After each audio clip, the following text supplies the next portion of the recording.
What up, YouTube? In today's video we are back in Marathon in the Florida Keys on the Atlantic side shooting for redemption. So we'll get right into the first dive. This was day one of the trip.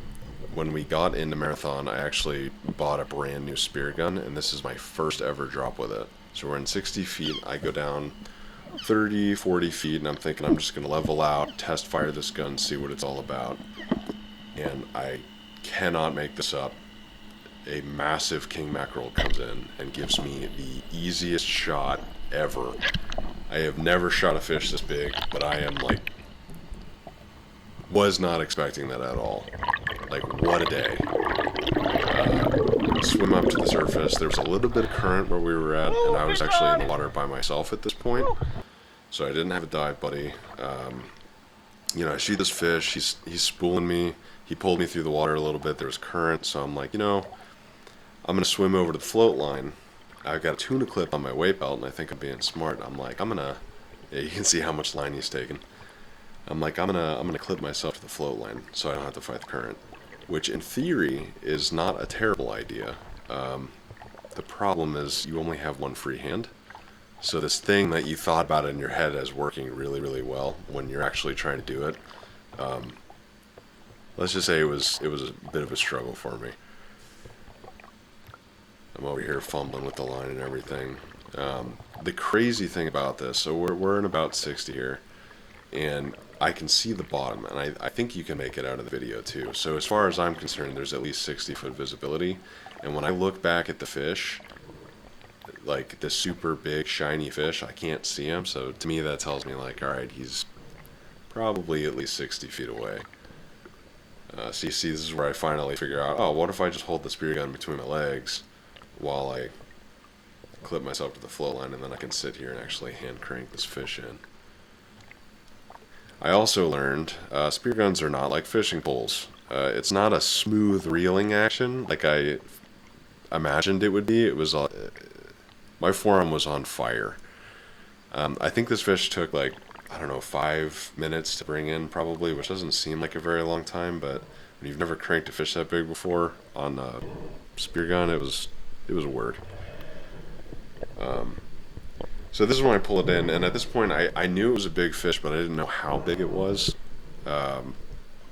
So this is when I'm, as I'm pulling it in, I still really haven't fully realized how big it is. I'm thinking it's about the size of the mackerel from my other video that I caught rod and reel, and I think I kind of understand now what spear fishermen are talking about when they say they get blue water. They can't judge how big something is, so you really don't have a point of reference, and I think that kind of happened to me with this fish. But when I pulled him in, I was on top of the world. I was like, no way. I'm holding them up for the boat and everything. I was so jazzed.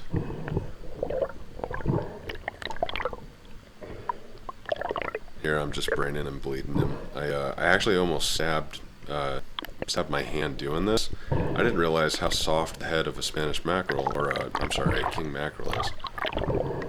So I almost stabbed right through his head into my hand. I'm really glad I didn't do that. That would have sucked.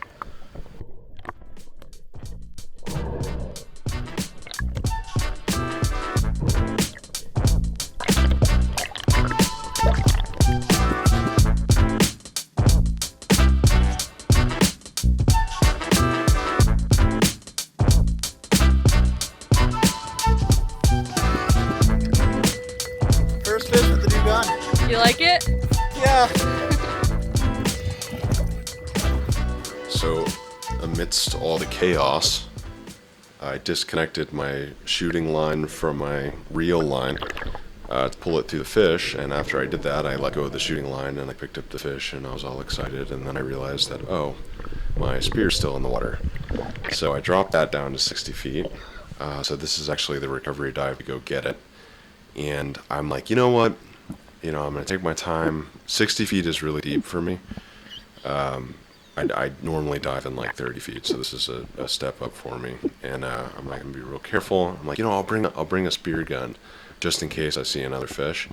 And in hindsight, I'm really, really, really glad I didn't, because that king mackerel was so much meat. Like I knew you'd get a lot of meat from a big fish, but like that fish fed our family as well as the family across the channel. And family across the channel, there was like a people visiting another Airbnb, and they had like, I don't know, they had to have like probably 6 adults and 4 children, so that was awesome. Well, anyway, that's it for this video. If you enjoyed it, please consider leaving a thumbs up, and if you like spearfishing content like this, please consider subscribing. Thanks for watching.